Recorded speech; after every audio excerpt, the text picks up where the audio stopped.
Brother, జీవితంలో చాలామంది 25 ఏళ్లకే చనిపోతారు. ఆ తర్వాత 75 ఏళ్ళొచ్చాక వాళ్ళని పూడ్చిపెడతారు. నేనెందుకు ఇలా మాట్లాడుతున్నానో తెలుసా?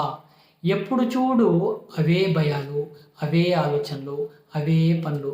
జీవితంలో ఏ ఎదుగుదల ఉండదు. అదేందిరా అంటే, నేను చాలా సంతోషంగా ఉన్నాను, ప్రశాంతంగా ఉన్నాను అంటావు. నువ్వున్నది సంతోషంలో కాదు, కంఫర్ట్ జోన్ అనే జైలులో. ఎప్పుడైతే నీ ఆలోచనలకు, నీ లక్ష్యాలకు, నీ కలలకు పులి స్టాప్ పెట్టావో, ఆ క్షణమే నువ్వు బ్రతికి ఉన్న శవంతో సమానం. జైలంటే 4 గోడల మధ్య ఉండడమే కాదు, భయాలు, కంఫర్ట్ జోన్‌లో ఉండడం కూడా జైలే.